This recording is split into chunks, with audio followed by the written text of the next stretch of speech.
chicos. Ahí está. Bueno, vamos a ver el tema de la serie 6, que es la unidad 4 del programa.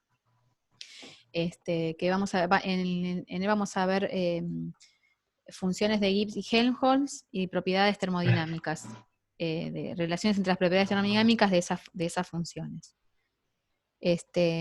Bueno, arrancamos. Bueno, el equilibrio material, esperen que estoy acomodando acá al costadito las cosas que me parecen. Ahí está. Bueno, tenemos en un sistema cerrado, tenemos fases donde tenemos sustancias presentes, ¿no? En cada fase. El número de moles de cada sustancia presente va a permanecer constante en el tiempo porque como es un sistema cerrado. Y podemos tener dos tipos de equilibrio material. Uno es el equilibrio de fases, donde hay un equilibrio con respecto al transporte de materia dentro de una fase, ¿sí? O entre fases de un sistema que no hay conversión de materia, ¿sí? Siempre, digamos, el agua a estado líquido va a estar a estado sólido, por ejemplo, y no hay conversión de materia. Acá, por ejemplo, tenemos el azúcar que va a pasar a la fase, se disuelve y pasa a la fase líquida, pero, digamos, no hay conversión. El azúcar va a seguir siendo azúcar en la fase líquida o en forma de cristal. Lo mismo acá en el dióxido de carbono, ¿sí? No hay conversión. Y el otro tipo de equilibrio material es el equilibrio químico, donde hay una conversión de un grupo de especies a otro por un efecto de una reacción química. Por ejemplo, acá tenemos el sulfato de cobre sólido en este tubo, que se hace reaccionar con ácido sulfídrico gaseoso, se burbujea, ¿sí? Y se produce un sedimento de un sulfato de cobre sólido y ácido sulfúrico líquido. Así que bueno, acá hay conversión, ¿sí? Si bien las especies, la misma especie en reactivos está en productos, pero formando otra especie. Bueno, nosotros vamos a hallar las condiciones de alcanzar el equilibrio material. De manera digamos, para alcanzarlo, digamos, vamos a tratar de que vamos a llegar a unas funciones que solamente dependan de las propiedades termodinámicas del sistema que sean fácilmente medibles. Perdón. Bueno, hasta ahora lo que habíamos visto era que, digamos, el criterio de entropía era el que la maximización de la entropía indicaba que un proceso iba a ocurrir. Si nosotros teníamos un sistema aislado, que no está en equilibrio material, y que en el cual pueden ocurrir o reacciones químicas espontáneas o transporte de materia, es decir, los dos tipos de intercambios de cambios de equilibrio que mencioné, esos procesos que podrían ocurrir van a ser procesos irreversibles, y lo que va a ocurrir es que se va a maximizar la entropía, ¿sí? Hasta que se llegue al máximo, y es cuando se alcance el equilibrio material. En cambio, si uno tiene un sistema que está cerrado pero no está aislado, uno lo que puede, ¿qué quiere decir esto? ¿No? Que intercambia calor y trabajo con los alrededores, no materia porque es un sistema cerrado pero no está aislado. En ese caso lo que se podía hacer era considerar al sistema como un todo, es decir, el sistema y el entorno que lo rodea, considerarlo como aislado. Entonces de esa manera se va a ver la maximización de la entropía generada, digamos que es de la entropía como un todo, es tanto de la entropía del sistema como del entorno. Esa maximización va a llegar cuando sea cero, digamos, se alcanzó el equilibrio material de ese sistema. Entonces, hasta ahora teníamos que... ¿me escuchan bien? Sí, recién se te cortó un toque, pero... Sí, pues me aparece un cartel, si no, ustedes me avisan. No, se escucha bien. Perfecto. Bueno, entonces para alcanzar el criterio de espontaneidad que hasta ahora habían visto, era la segunda ley, que para ver si un proceso determinado es factible o no, se observaba ese generado, ¿sí? Si el S generado de ese proceso es menor a cero, el proceso no iba a ocurrir. Si es cero, es un proceso reversible, y si es mayor a cero, es irreversible, es un proceso real y va a ocurrir. Pero bueno, lo más conveniente es tener criterios que no se refieran a estas propiedades del sistema, a la propiedad de la entropía, sino que vamos a introducir estas funciones de Gibbs y de Helmholtz, que solo depende de propiedades del sistema. Entonces, supongamos que tenemos un sistema cerrado, este sistema que está a una temperatura T, el cual está inmerso en un baño a temperatura T, ¿sí? Entonces, lo que vamos a considerar es que este sistema T y todo el entorno como aislados, como mencionábamos recién. Entonces, en el sistema T, en el sistema que está a temperatura T, puede haber una reacción química, ¿sí? O un transporte de materias. Puede haber alguna reacción que haga que el sistema va a estar en equilibrio térmico, mecánico, pero no material, ¿sí? Por el hecho de que esté ocurriendo o una reacción química o un transporte de materia entre fases. Va a ser eso que ocurriría, tendría que ocurrir a bajas velocidades para que se mantenga el equilibrio térmico y mecánico. Y en el entorno, ¿sí? El entorno lo que va a recibir es, se va a intercambiar en energía con este sistema que está a temperatura T y el entorno a temperatura T. Va a haber un intercambio de calor entre el sistema y el entorno, que lo vamos a llamar diferencial Q del sistema. Entonces, como todo el entorno, todo esto está aislado, no hay intercambio de calor con el exterior, digamos, afuera de este sistema. Entonces, para el entorno, el intercambio de calor del entorno va a ser ese intercambio de calor que se transfiere acá con el sistema. Entonces, el diferencial de calor del entorno es menos el diferencial de calor del sistema, por el hecho de que está aislado. Bueno, el proceso, para que ocurra este proceso, tiene que ser la entropía generada, que es la entropía del sistema y las del entorno, tiene que ser mayor a 0. Entonces, ¿qué vamos a hacer? La entropía del entorno directamente va a ser la entropía, digamos, el diferencial de calor del entorno sobre T, ¿sí? El entorno siempre se va a mantener a esa temperatura constante T. Y el proceso que está viendo el entorno es como un proceso reversible, ¿sí? Va a estar en equilibrio térmico, mecánico y material.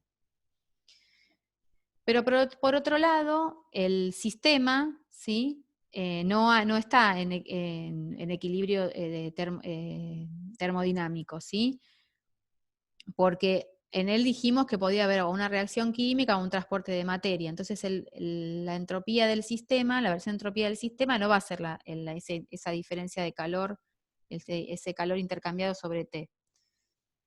De esta expresión de acá, uno puede sacar que el diferencial de entropía del sistema va a ser mayor a menos el diferencial de entropía del entorno. Entonces, reemplazando el diferencial de entropía del entorno como el diferencial de calor del entorno sobre T, nos queda que el cambio de entropía del sistema va a ser mayor a el diferencial Q, ¿sí? Que ese diferencial Q del entorno era el diferencial de Q del sistema, ¿sí? Que es lo que hemos dicho acá arriba. Entonces, ese diferencial Q lo podemos llamar como que es un diferencial Q irreversible, ¿sí? Porque el proceso que estaba ocurriendo en el sistema es irreversible. Entonces, el diferencial del sistema va a ser mayor el diferencial de entropía del sistema va a ser mayor a ese intercambio irreversible sobre T. Esto es en el proceso espontáneo irreversible. Pero cuando el sistema alcanza el equilibrio, esa diferencial de entropía del sistema va a ser igual a ese calor que se va a intercambiar, va a ser reversible sobre T, ¿sí? En todo momento el sistema se va a mantener a la temperatura exterior. Entonces, la condición para un cambio material en un sistema cerrado que esté en equilibrio térmico y mecánico, para que ocurra, que es la variación de entropía tiene que ser mayor al diferencial de calor, mayor o igual al diferencial de calor sobre T. Digamos, ese es el criterio que seguro que ya lo vieron con el profesor, lo habíamos visto hasta ahora. Bueno, entonces vamos a introducir estas funciones de Gibbs y Helmholtz para que la espontaneidad de un sistema no dependa solo de saber cuál es su entropía, que es una cosa difícil de llegar a determinar. Entonces, hasta ahora vieron que la primera ley para un sistema cerrado, bueno, el diferencial de la energía interna es el diferencial calor menos el trabajo. Por otro lado, también vimos que lo mismo que lo que vimos recién, ¿no? Combinando el primer principio con el segundo, que el segundo decía que ese diferencial de calor tiene que ser menor o igual a T por ds, o lo mismo que vimos recién, ¿no? Que el diferencial de S tiene que ser mayor o igual a T, al diferencial Q sobre T. Combinando estos dos principios, uno podía llegar a que para un sistema cerrado el cambio de energía interna tiene que ser menor o igual a T por ds menos el trabajo. Entonces ahora consideremos que un sistema que se va a mantener a temperatura y volumen constante. Entonces, si yo en esta expresión que tengo acá, ¿sí? Vamos a partir de esta combinación de los dos primeros principios, la primera y la segunda ley.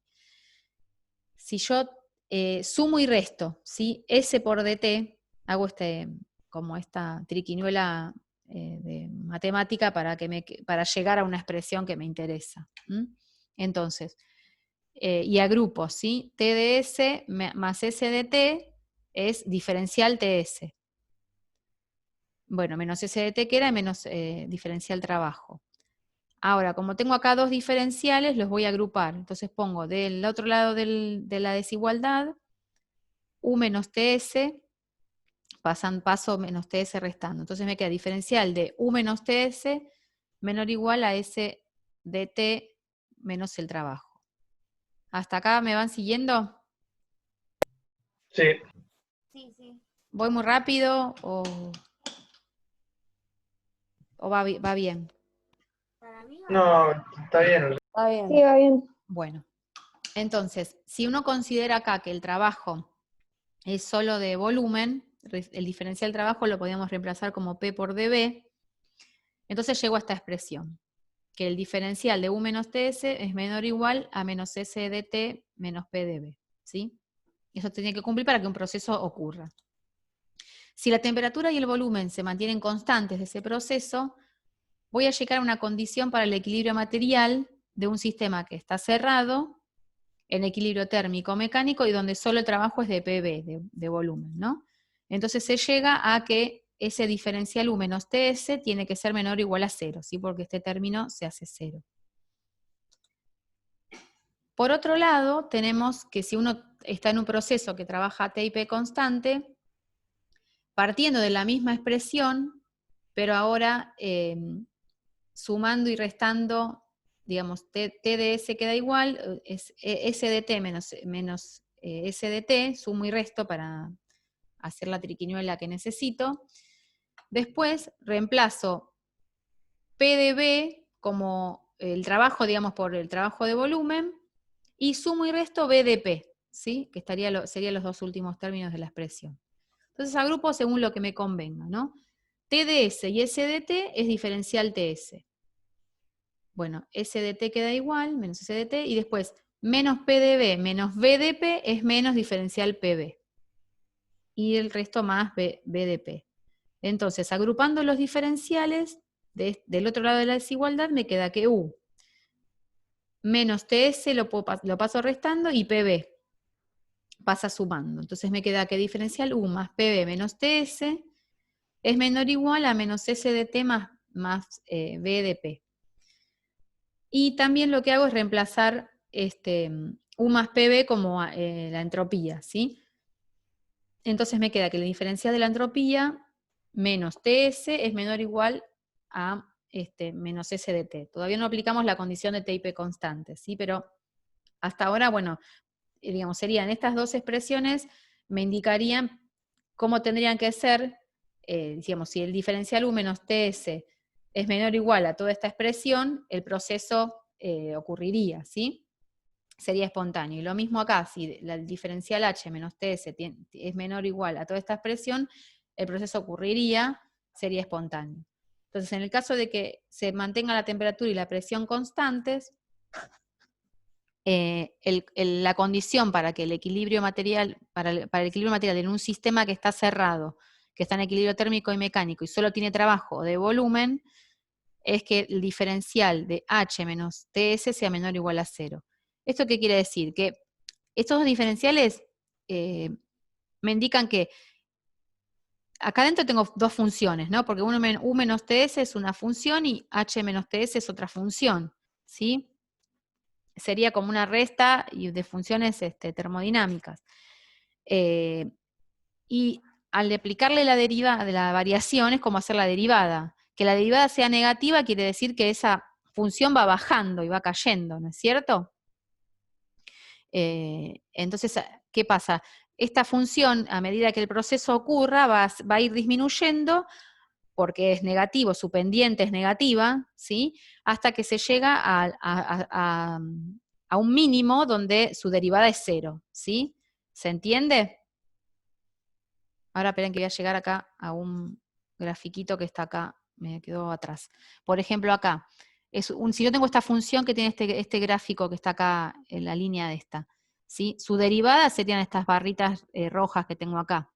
A medida que el tiempo ocurre, la reacción va ocurriendo, entonces esas derivadas son negativas, pero se van acercando cada vez a que sean 0, digamos, ¿no? Hacerse una línea horizontal. Entonces, el proceso a medida que avanza, va disminuyendo esa función hasta que se llega a un mínimo donde el proceso llegó al equilibrio. Entonces, a partir de estas expresiones se definen, ¿no? La energía libre de Helmholtz como U menos TS, que es lo que está acá dentro de este paréntesis, y la energía libre de Gibbs como H menos TS o U más PB menos TS. Entonces, para que un proceso, digamos, ocurra, tiene que ser la diferencial, la variación de la energía libre tiene que ser menor o igual a 0, o la variación de la energía de Gibbs tiene que ser menor o igual a 0. Quiero acá hacer la salvedad, destacar, que U menos TS, que A es igual a U menos TS y que G es igual a H menos TS, para todo situación, no para cuando la temperatura y el volumen o la presión y la temperatura son constantes, ¿sí? Porque es la definición de lo que está acá adentro. Sí van a ser menor o igual a 0 cuando T y B sean constantes o T y P sean constantes, ¿sí? Pero si no, digamos, digamos, lo que quiero que entiendan es que A es U menos TS, se definió que esto sea A. Y lo que sí va a ocurrir es que los procesos que ocurren a temperatura y volumen constante, quizás va a convenir mejor usar esta expresión de A, y los procesos que ocurren a temperatura y presión constantes, va a ser mejor quizás usar la energía libre de Gibbs como criterio de espontaneidad que la energía libre de Helmholtz. ¿Se entiende? Sí. Bueno. Yo quería preguntar algo con Sí. el gráfico. Sí. O sea, la energía de Gibbs disminuye hasta que llega al equilibrio y después se mantiene constante. Claro, pues se llegó al equilibrio y la reacción no ocurre más. Claro. ¿Sí?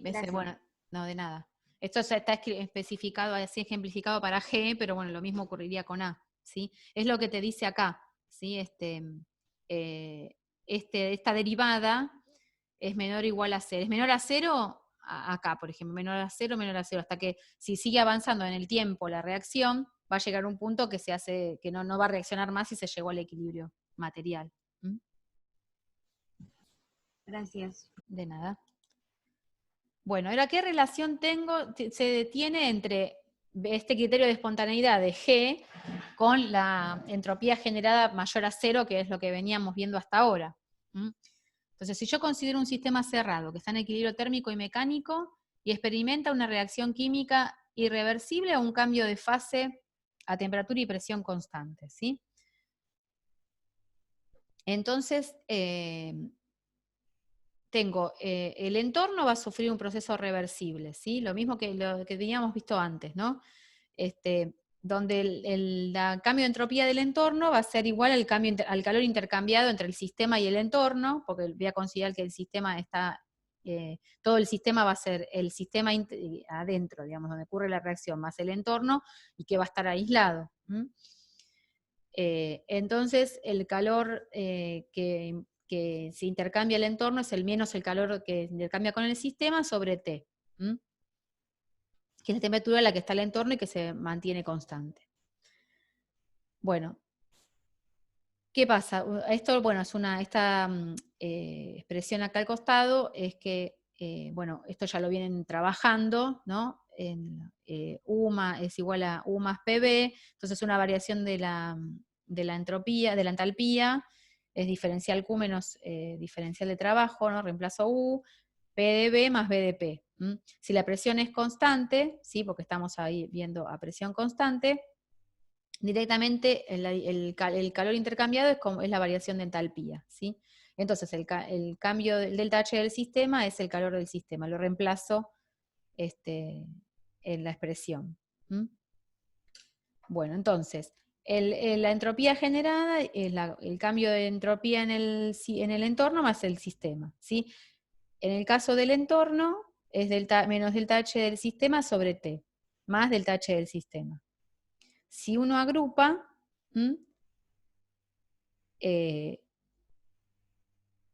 bien, acá sacamos, digamos, es como que uno puede decir, saco factor común 1 sobre T. Entonces me queda, en el primer término, me queda menos delta H del sistema. En el segundo término tengo que multiplicar por T para que pueda valer este factor común. Entonces me queda que menos delta H del sistema menos menos T delta S por 1 sobre T, esto de acá adentro, como habíamos visto, es la definición de G, ¿sí? Entonces, bueno, ¿qué me dice? Que el S generado es menos el delta G del sistema sobre T. Entonces, fíjense que si yo, digamos, para que se favorezca la espontaneidad del sistema, de la reacción, tiene que ser que el delta S, el S generado sea mayor a 0, ¿no? Entonces en ese caso tiene que haber que el delta S del entorno sea mayor a 0, delta S del sistema sea mayor a 0, y para eso tendría que ser, digamos, para que el delta S del entorno sea mayor a 0, el delta S del sistema tiene que ser menor a 0. Es una reacción exotérmica, por ejemplo. Se tendría que cumplir para que ocurra. Bueno, entonces, acá dijimos que tiene que aumentar, el S generado tiene que aumentar, tiene que ser mayor a 0 para que la reacción ocurra. Entonces, para eso, ¿qué se tendría que cumplir acá? Que delta G del sistema sea, ¿cómo? Negativo. Negativo, ¿sí? Entonces, que disminuya delta G del sistema hace que aumente el S generado, ¿sí? Entonces, la disminución del G del sistema a medida que el sistema evoluciona hacia el equilibrio a T y P constantes va a corresponder a un aumento proporcional del S generado. Entonces eso sería la vinculación entre el delta G y el S generado. ¿Alguna pregunta?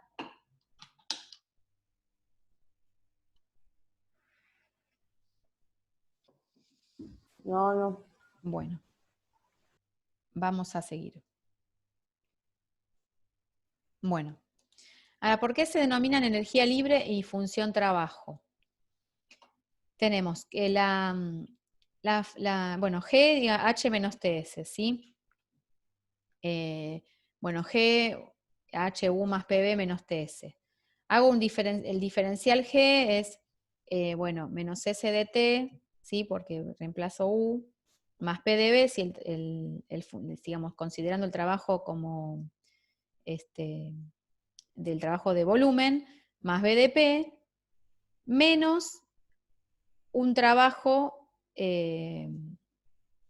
que no es el de volumen, ¿sí? Es otro trabajo diferente al de volumen, ¿sí? Entre este trabajo PdB más hacen el trabajo total que un sistema puede experimentar. Por ejemplo, un trabajo de una pila, un trabajo eléctrico, un trabajo de fricción, diferente al trabajo de volumen.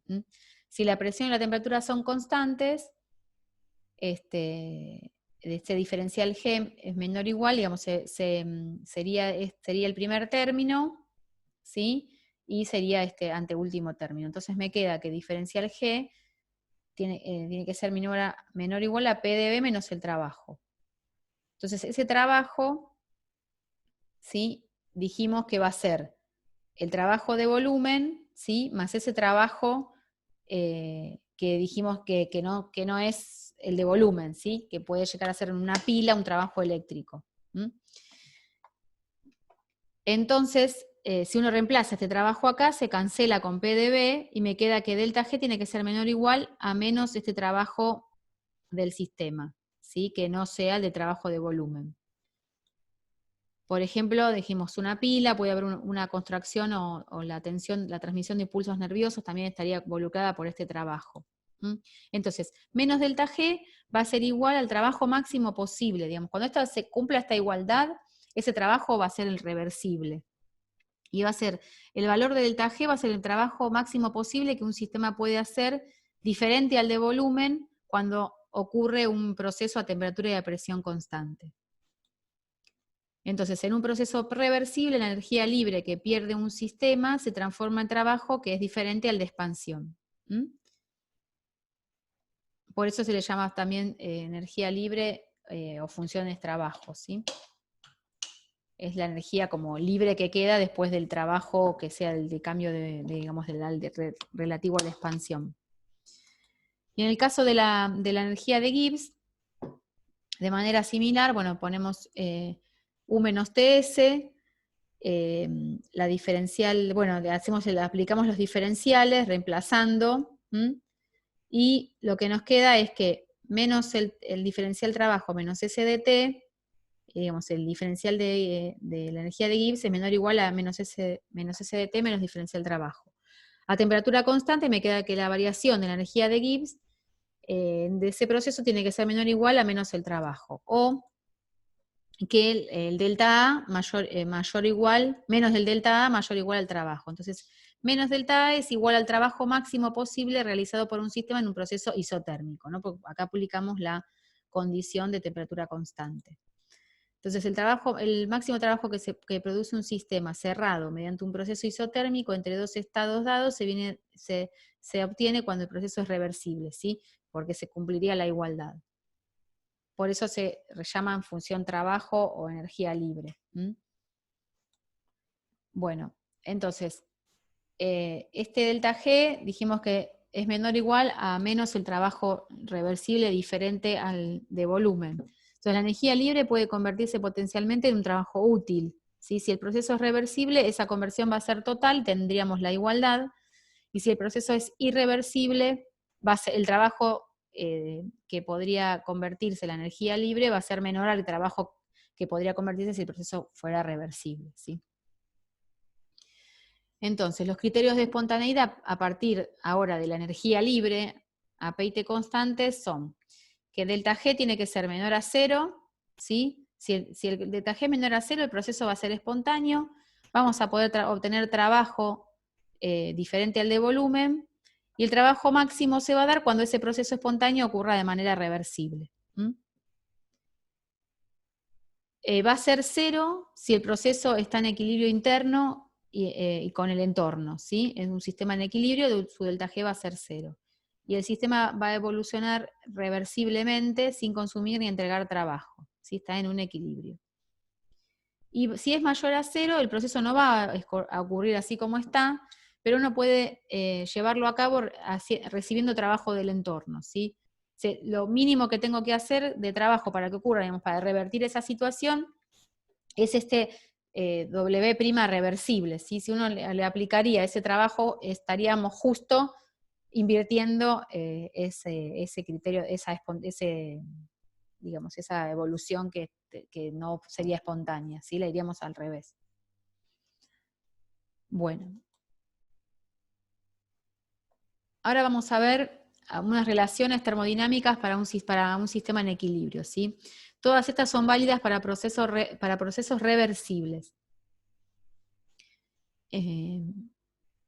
Bueno, por eso están las igualdades, ¿no es cierto?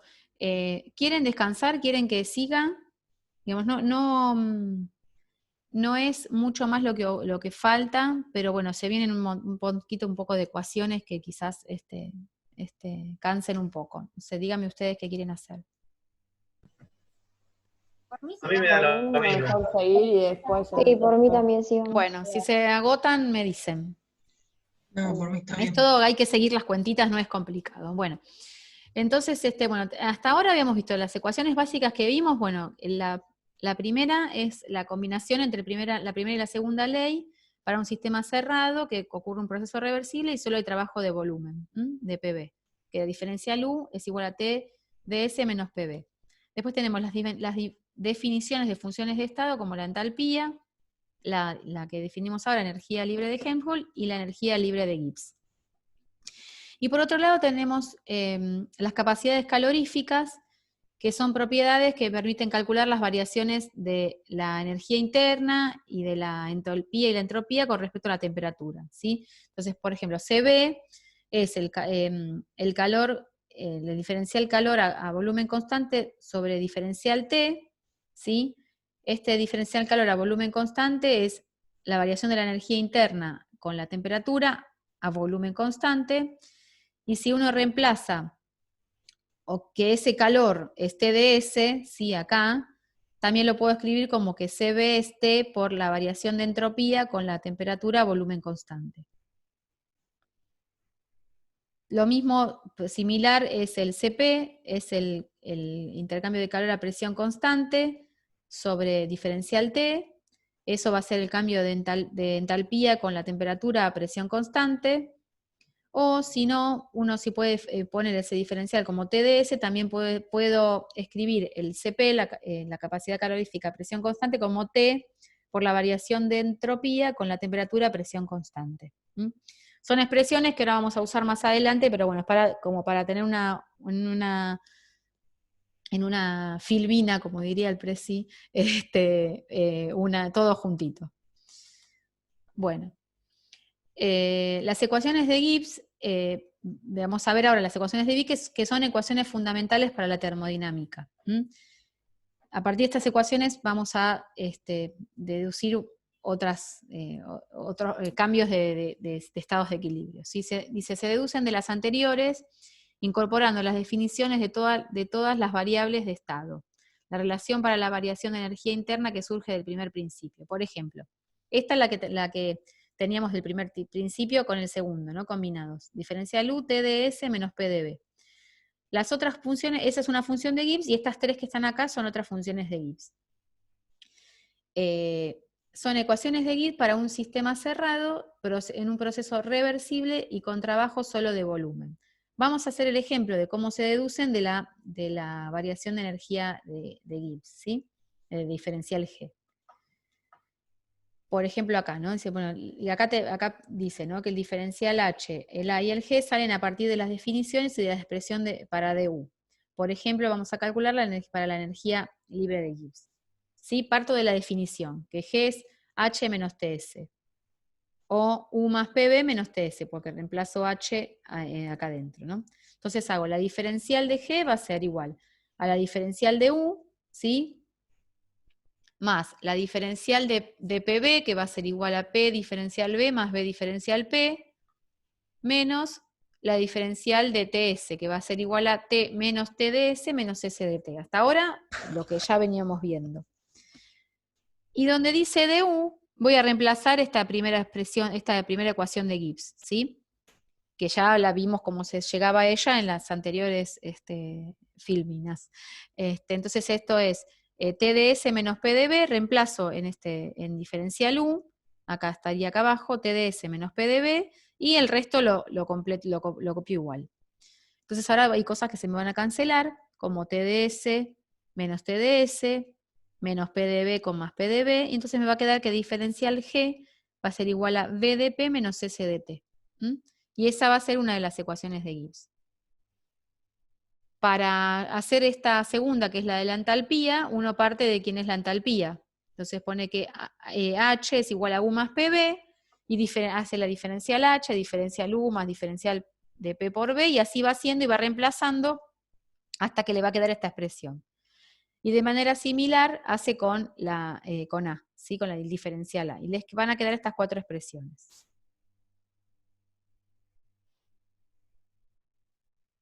Bueno.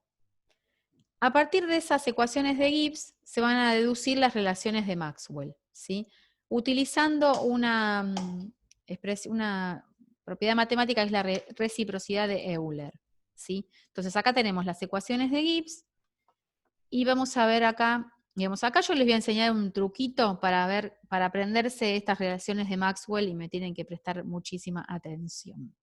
Es fácil, digamos, pero bueno, primero quiero que entiendan el principio, que es el siguiente. Si yo tengo una función general acá, ¿no?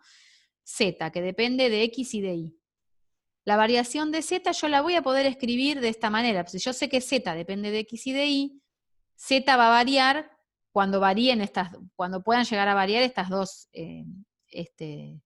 factores, ¿sí? Entonces, la variación de Z la voy a poder escribir como cómo varía Z respecto de X cuando Y se mantiene constante por el diferencial X, más cómo varía Z cuando varía Y, cuando X se mantiene constante por diferencial Y. ¿Está bien? Esto es algo que lo vamos a ver ahora un montón y lo vamos a usar un montón, ¿sí? Si yo tengo cualquier función que depende de dos variables, yo la puedo escribir así. Después, si por ejemplo una de ellas se mantiene constante, este primer término, ponen si X se mantiene constante, como tengo acá el diferencial X, esta parte se va y me va a quedar que la variación de Z es la derivada de Z respecto de Y a X constante por DY, ¿sí? Entonces, cuando teníamos derivadas cruzadas, ¿sí? Si yo el primer término, que depende de X, ¿sí? Es derivada de Z respecto de X, lo derivo respecto de Y, o al segundo término, que es la derivada de Z respecto de Y, lo derivo respecto de X, eso se llaman derivadas cruzadas, y matemáticamente son iguales las derivadas cruzadas de una expresión, ¿sí? Entonces, si yo a esta primera expresión de la derivada de Z respecto de X la llamo M, y a esta la llamo N, la derivada de Z respecto de Y, voy a poder escribir dz como M por dx más N por dy. Entonces, si yo a M la derivo respecto de la otra variable, dy, a X constante, estoy haciendo estas derivadas cruzadas, ¿no? Va a ser lo mismo que la derivada de N respecto de X a Y constante, ¿sí? Bueno, entonces en base a eso vamos a mirar cómo vemos estas relaciones de Maxwell, que son estas que están acá en este cuadrito. Fíjense, la primera sale de esta expresión, ¿sí? Fíjense la similitud. Du sería como dz. T sería como M. ds sería de X. Menos P sería N. Y dB sería de Y. ¿Está bien? Entonces, ¿qué quiere decir? Que si yo quiero escribir esto, lo puedo escribir la función z, es decir, la función u, va a depender de S y de B, ¿sí? Si yo quiero escribir como de esta forma, voy a poner U igual U, S y B. Acá, perdón. S y B, ¿sí? ¿Hasta ahí me siguen? Sí, va bien. Sí, bueno, entonces, profe. sí, perfecto. Entonces ahora lo que voy a hacer es las derivadas cruzadas, aplicarlas acá. Sí, acá yo hice, en esta expresión que puse M, N, ¿sí? Acá tengo T, P, yo derivé la primera respecto de la otra variable, ¿sí? Y después derivé la segunda respecto de la otra variable. Entonces, ¿cómo armo la primera relación de Maxwell? De la siguiente manera. La derivada de T, ¿sí? Respecto de la otra variable que es de B, es lo que tengo acá. A ese constante va a ser igual, ¿sí? Porque estoy haciendo las derivadas cruzadas, va a ser igual a la derivada de la segunda, pero como acá hay un signo, tengo que poner, respecto de S, ¿sí? A B constante. Y es lo que armé acá. ¿Sí? Voy de vuelta. La derivada de T respecto de la otra variable, de dB, ¿sí? Derivada de T respecto de B a S constante, es igual a menos la derivada de P respecto de la otra variable que es S, a B constante, ¿sí? Bueno, de la misma manera con la otra función de Gibbs, que es de la entalpía, sí. ¿Podés volver a repetir lo de las derivadas cruzadas? Son unas propiedades, es algo matemático que dice que cuando vos tenés acá dos derivadas, ¿sí? Cuando vos cruzás, es decir, la primera derivada, que esta es respecto de x, la derivás respecto de la otra variable, que sería, por ejemplo, esto, ¿sí? La derivada de la primera derivada, que es respecto de x, la derivo respecto de la segunda, esto me da igual a cuando a la segunda la derivo respecto de la primera, ¿sí? Cuando la segunda, que es esta derivada de z respecto de y la derivo de x, es igual. ¿Sí? Cruzar las derivadas hace que sean iguales, digamos. Es una propiedad matemática. ¿Sí? Sí, gracias. Bueno. Entonces, si uno ve como esta primera, la derivada de z respecto de x, como si fuera esta t, ¿sí? Por eso yo acá puse m y n para poder, digamos, hacer la similitud. Entonces, la derivada cruzada, digamos, si esta primera la derivo respecto de la otra variable de db, manteniendo la tercera variable constante, va a ser igual, ¿sí? Porque es como estoy haciendo cruzadas, por esta propiedad, las derivadas cruzadas son iguales. Entonces, la derivada de P respecto de S a volumen constante va a ser igual. Lo mismo va acá, por ejemplo. La variación de entalpía es T de S más B de P. Si T es esta M y N y B es esta N, entonces la derivada de T, ¿sí? Respecto de la otra variable que es P, a ese constante, es igual a la otra cruzada. La derivada de la otra respecto de la variable cruzada, que es ds, a P constante, que sería esta otra segunda expresión. ¿Sí? La otra, con la energía de Helmholtz, tengo, acá ven que tengo menos y menos, así que los menos se me van a cancelar y me va a quedar positivo. Entonces la derivada de S cruzada, ¿no? Respecto de B a T constante, que sería esto, la derivada de S respecto de B a T constante, es igual a la derivada de P respecto de T, ¿sí? La derivada de P respecto de T a B constante. Y en el otro caso, tengo la derivada de S, ¿sí? Acá el signo, bueno, va en un lado, va en el otro, acá apareció por acá. Pero la derivada de S respecto de P a T constante, sería este primer término, es igual a menos, ¿sí? Lo puedo haber puesto acá, ¿no? La derivada de B respecto de T a P constante, ¿sí? Que sería la otra relación de Maxwell. Esas son las 4 relaciones de Maxwell que salen a partir de las funciones de Gibbs, las ecuaciones de Gibbs. Entonces, ustedes miran bien acá, fíjense esto, acá. La primera me dice que el cambio de la temperatura con el volumen, cuando la entropía se mantiene constante, es igual a menos la variación de la presión con la entropía a volumen constante. Algo medio, digamos, no fácil de mantener una entropía constante, no sé, no es muy útil. La segunda también, porque dice, cuando yo cambio la temperatura de un proceso con la presión a entropía constante, no son cosas fáciles de hacer. Pero fíjense esto, si yo quiero medir el cambio de entropía de un sistema, cuando cambia el volumen, cuando el proceso ocurre a temperatura constante, calcular esto es lo mismo que calcular el cambio de presión cuando cambia la temperatura de ese mismo proceso, cuando el proceso se mantiene a volumen constante. ¿Entienden? Yo voy a poder a partir de P, T y V, de este segundo término, obtener el cambio de la entropía con el volumen a temperatura constante. ¿Sí?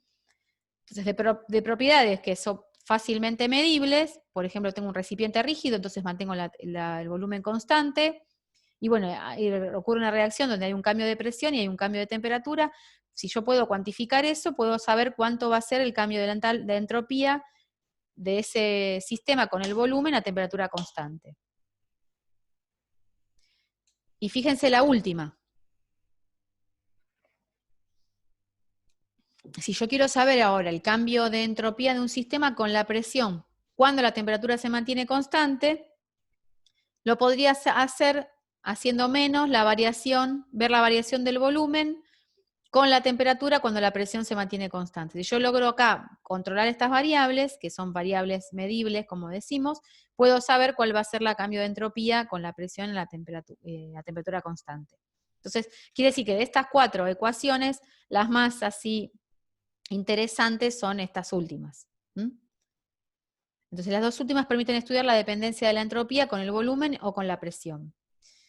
Y a partir de propiedades fácilmente medibles y que están tabuladas, se pueden obtener ecuaciones de estado. Ustedes lo van a ver en los últimos problemas de la guía, la utilidad de estas relaciones de Maxwell.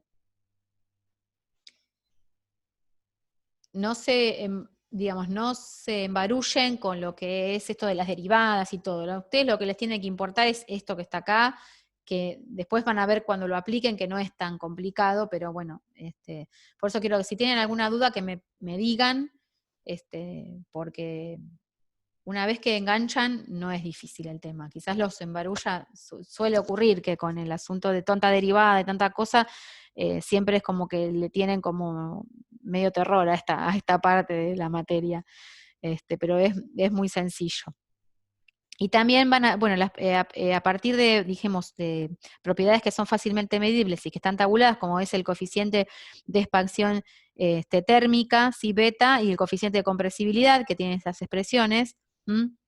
Fíjense acá, miren, en la segunda expresión, en la verdecita, en la de variación de B con la temperatura, tenemos acá está vinculado con el coeficiente de expansión térmica, ¿sí? Entonces, bueno, si estos son propiedades que están tabuladas, entonces uno puede, haciendo un arreglo de las ecuaciones, calcular a partir de este beta cuál es el cambio de entropía con la presión a temperatura constante de un sistema.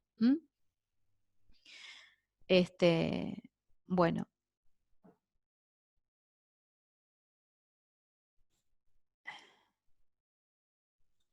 Ahí está. Bueno, entonces, vamos ahora a ver la dependencia de las funciones de estado con la temperatura, la presión y el volumen. Supongamos que yo quiero ver la dependencia de la energía interna con el volumen a T constante. ¿Cómo sería cómo sería este valor si yo tuviera un gas ideal? ¿Cuánto daría esto?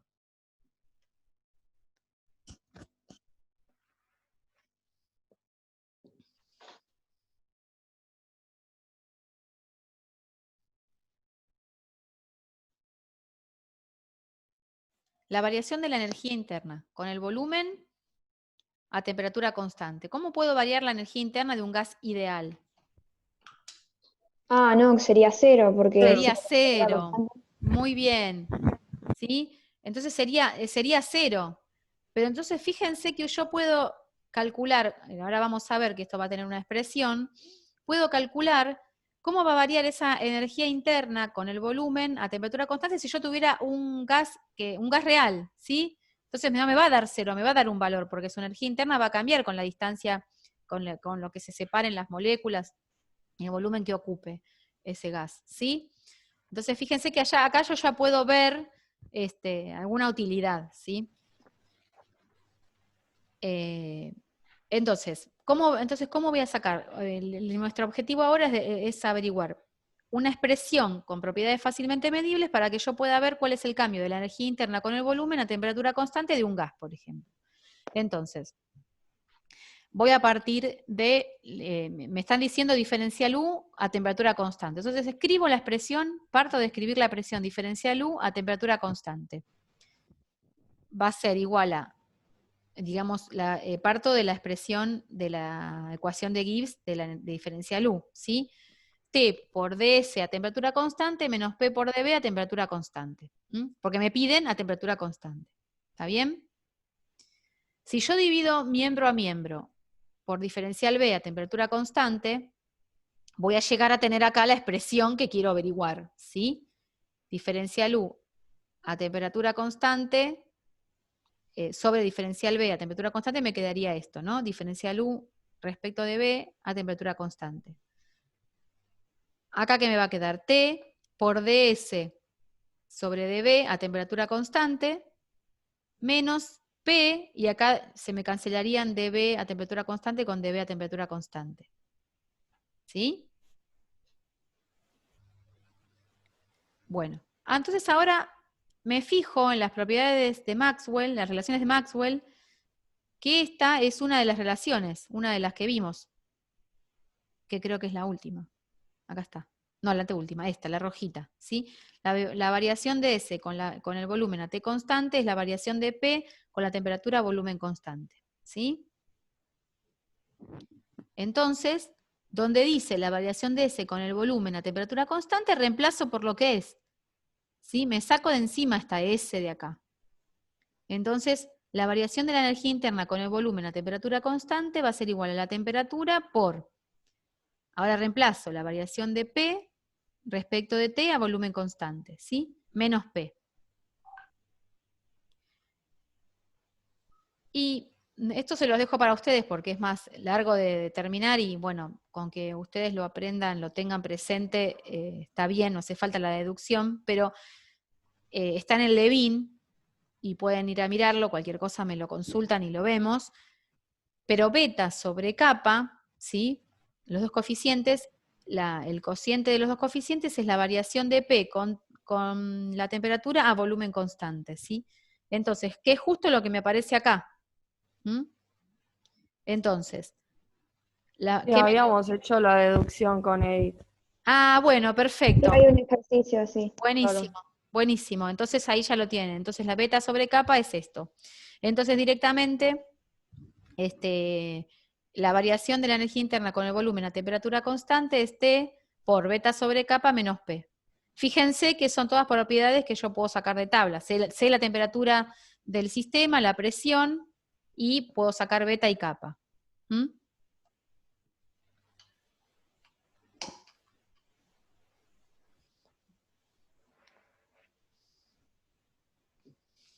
Otra cosa que se puede hacer es, si yo no tengo beta y kappa, pero sí tengo la expresión de la ecuación de estado de un gas real, la ecuación de estado relaciona la presión, la temperatura y el volumen, ¿no es cierto? Entonces, fíjense que si yo de esa expresión, ahora vamos a tratar de usar acá el pizarrón, ahí. Si yo de esa expresión despejo P igual, ¿no? A toda la expresión que tengo al costado, donde va a estar la temperatura, va a estar el volumen, ¿sí? Va a estar del otro lado. Si yo derivo esa expresión respecto de T, manteniendo el volumen constante, me va a quedar una ecuación, ¿sí? Eso es lo que van a ver en los problemas. Me va a quedar una ecuación donde yo la voy a poder reemplazar acá adentro, ¿sí? Y sin tener beta y kappa. Digamos, yo puedo este problema cortarlo acá y decir, bueno, reemplazo acá, si yo tuviera la ecuación de estado, digo, bueno, mi sistema se comporta como Van der Waals, entonces, bueno, puedo usar la ecuación de estado de Van der Waals y derivo, saco P igual a, digamos, hago la función de P, función de B y T, y esa expresión la derivo como una ecuación cualquiera, ¿sí? Y la reemplazo ahí lo que me da, hago la cuentita, y si ustedes hacen esto con gases ideales, le va a dar 0. Si quieren lo probamos. Espera que veamos.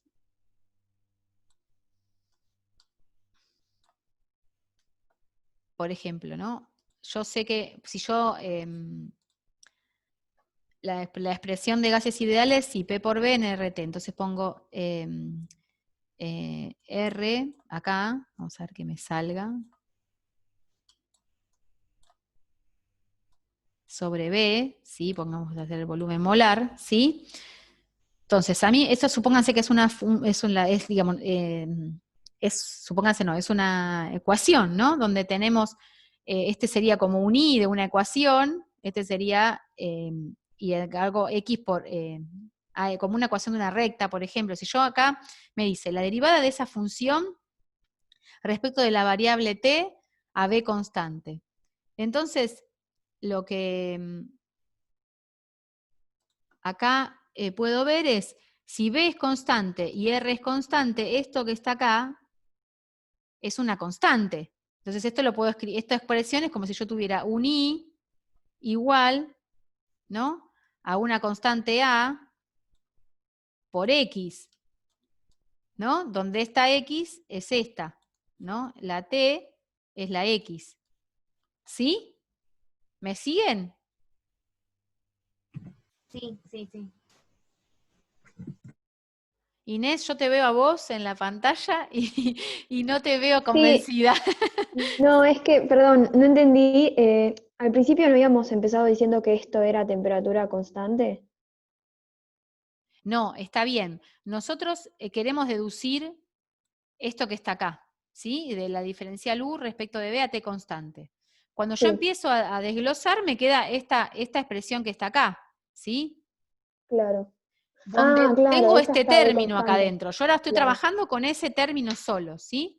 perfecto, sí. Entonces, si yo sé que mi gas, yo ya sé que, ahora lo que voy a demostrar es que esto me va a dar 0, porque estoy usando la ecuación de estado de gas ideal. Pero si yo usara Claro. Van der Waals y hago esta expresión acá, derivando y todo, y reemplazo, me va a dar un número, ¿sí? Y va a tener en cuenta Sí, ese número las interacciones que hay, porque justamente la variación de energía interna con el volumen a T constante, va a tener en cuenta eso, las interacciones que hay entre esas partículas, ¿sí? claro. Entonces, es como una manera de medir, digamos, el tipo de desvío de la idealidad. Entonces, Gracias, profe. no, de nada.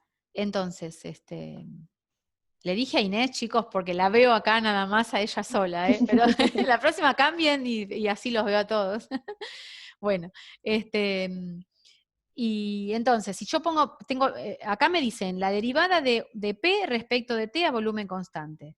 Si yo tenía una función cualquiera, ¿no? En matemáticas, ¿sí? Yo tenía una función I igual a por X. Y a mí me decían la derivada de I respecto de X, podían escribirme tranquilamente una cosa así. Lo que pasa que acá, esto lo escriben porque hay más de una variable, ¿sí? Entonces te dice que es la derivada respecto, es una derivada parcial, porque respecto de T a volumen constante, ¿está bien? Pero en este caso, esa I sería P, ¿sí? Esa I de la función. Y X sería T, ¿sí? Como el volumen se mantiene constante, ya no lo veo como un número al volumen, y R y B estarían juntitos como en A, ¿sí? Entonces, es derivar esta expresión, ¿sí? Respecto de T. ¿Qué me queda? Si la derivada de P, vamos ahora que se me fue el lápiz. La derivada de P, ¿sí? Respecto de T a volumen constante, ¿qué va a ser igual? Es la derivada de Y respecto de X, porque esto estaba constante. ¿Qué me queda? A sería, A. ¿no? ¿Y A quién es? R sobre B. R sobre B. ¿Sí? Y lo pongo acá. Entonces, esta derivada U respecto de B a T constante es igual a T por R sobre B. ¿Sí? Vamos a hacerlo acá, así les queda todo. Entonces, la derivada ahora de U, téngame paciencia por favor, porque esto es...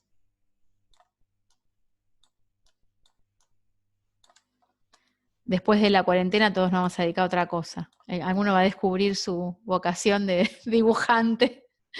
T, ¿por quién? Por R sobre B. ¿Sí? ¿Qué sería esto? Menos P. ¿Pero P quién es? P es esto. Es R. Es la ecuación. P reemplazo la ecuación de gases ideales que usé antes. No voy a poner P en un lado y fíjense que es lo mismo. R es lo mismo. Me queda 0. ¿Sí? Y ahí deduje que la variación de U me cierre, ¿no? Está bien lo que estoy haciendo, digamos, ¿no? Porque es lo que venimos diciendo hasta ahora. Bueno, si yo en vez de usar esta expresión de gases ideales, uso una ecuación de Van der Waals, voy a tener acá otra expresión acá que también tengo que ubicar, siempre la pueden asociar a una función y de X y ver cómo organizar la expresión para que a ustedes les sea fácil derivar. Lo van a hacer en uno de los problemas. Pero yo lo que quiero es que no le tenga miedo a todo esto porque es fácil. Es como que uno puede determinar cosas de manera más medibles, digamos. ¿Mm? ¿Alguna pregunta?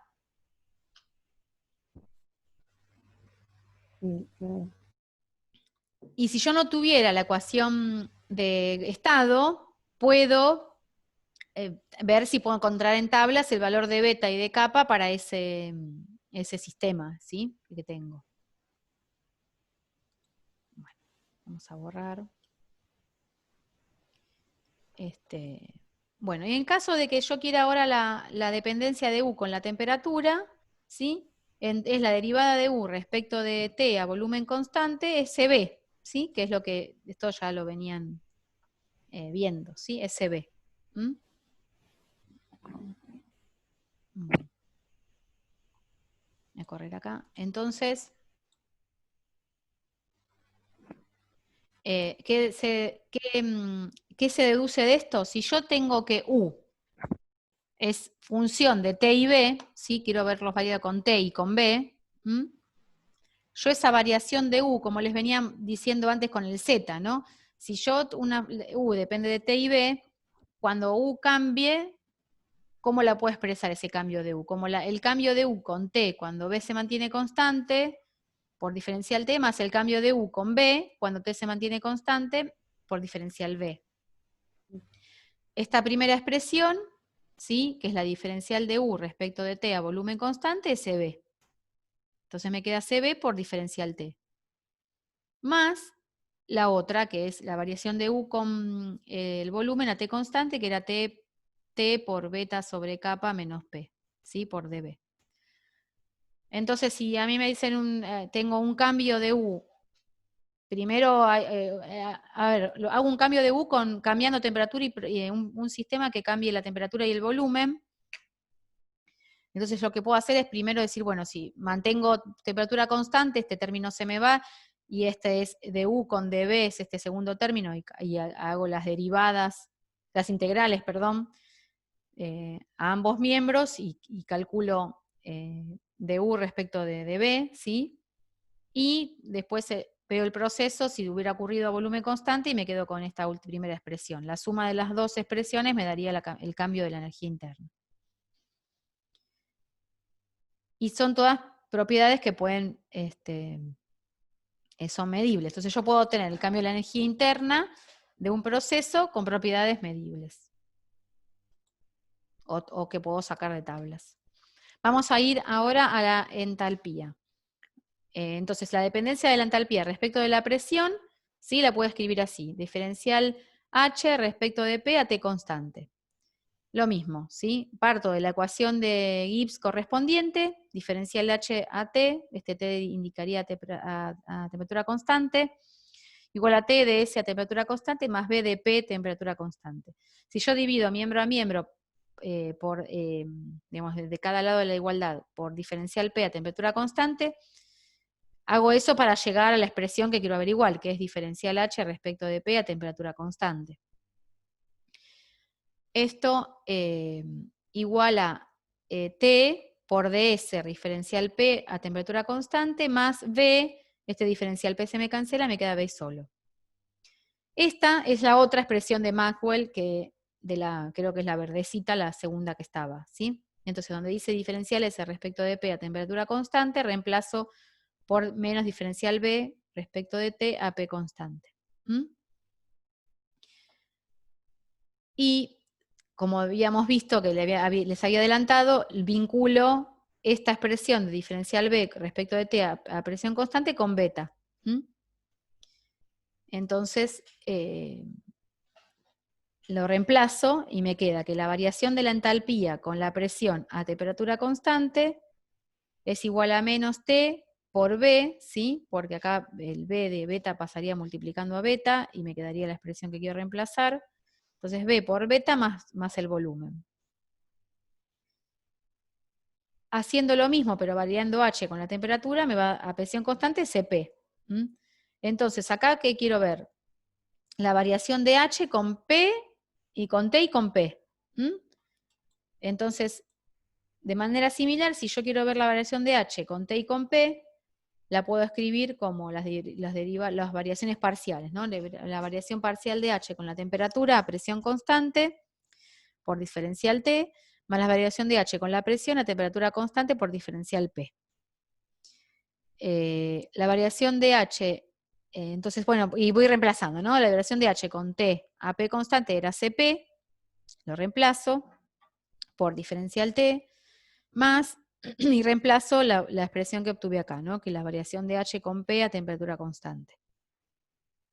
Y ahí me queda, acá saqué factor común B, ¿sí? Me queda 1 menos T. Otra vez me queda la entalpía, la variación de entalpía con la temperatura y la presión para un proceso, ¿sí? A partir de propiedades que yo puedo sacar de tablas. ¿Está bien? También lo van a aplicar en los problemas. Bueno, ahora, ¿qué pasa si tengo la entropía, ¿sí? La variación de la entropía respecto de P, y voy a hacer la relación de la entropía respecto de T. La variación de la entropía respecto de P a T constante, ¿sí? Esta es una de las relaciones de Maxwell, la última. Entonces es parecido a lo que hice recién. Directamente es reemplazar, acá relacionarlo con beta, y me queda que la variación de la entropía con la presión a temperatura constante me da menos beta por B.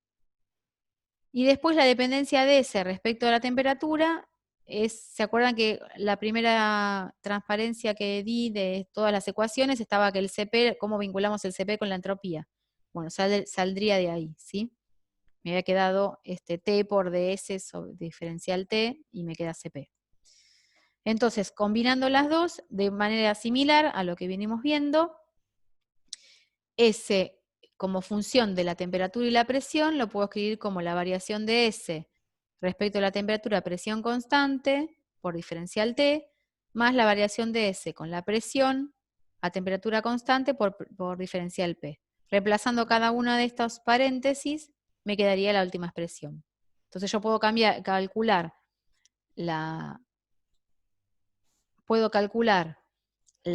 el cambio de entropía de un sistema con el cambio de la temperatura o de la presión, ¿sí? A partir del CP, del beta y del volumen del sistema y de la temperatura, ¿sí? Por propiedades medibles.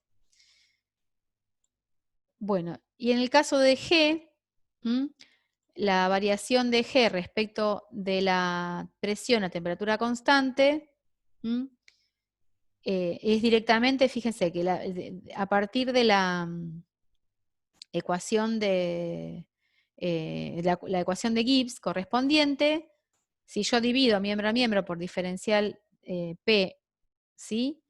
Me va a quedar que la variación de G con la presión a temperatura constante, si la temperatura es constante, esto se me va a ir, ¿sí? Esto es 0, entonces me va a quedar directamente que es el volumen. Y la variación de G respecto a la temperatura a presión constante, lo mismo, ¿sí? Si la presión es constante, este término se me va, y directamente me va a quedar que la variación de G respecto de T, dividiendo miembro a miembro por diferencial T, me queda que es menos S. Con estas dos derivadas vamos a trabajar más adelante en las clases siguientes.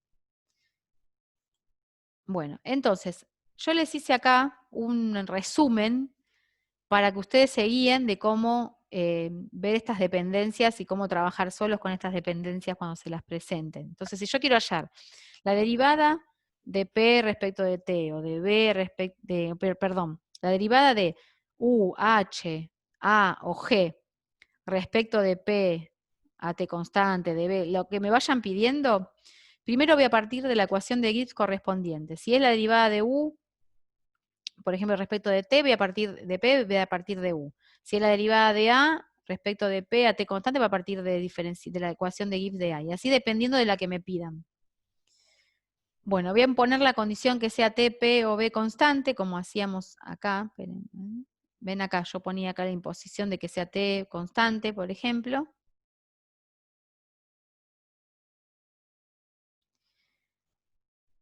Voy a dividir por ese diferencial, depende del que me pidan acá abajo, o diferencial P a T constante, o diferencial B a T constante, o bueno, el que sea. Y en caso necesario voy a usar alguna de las relaciones de Maxwell o las relaciones de las capacidades caloríficas, ¿sí? Para reemplazar, ¿sí? Porque la idea es eliminar de la expresión estos diferencial S que molestan y que no las puedo averiguar con propiedades, con cosas simples, ¿sí? Y también pueden utilizarse los coeficientes de expansión térmica y de compresibilidad y reemplazar las variaciones de P, T y B por estos coeficientes. Eso sería, digamos, un resumen de más o menos los pasos que estuve siguiendo como para las transparencias anteriores. Bueno, acá terminé la clase. No sé si tienen alguna pregunta, que vuelva alguna otra cosa para atrás.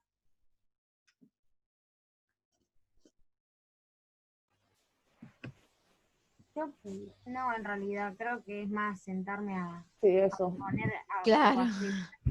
Por eso les dije que Hacerlo. ven todas las derivadas y viste querés O salir sea, con los corriendo. ejercicios ya seguro que lo puedes aplicar porque, o sea, más que entenderlo ahora.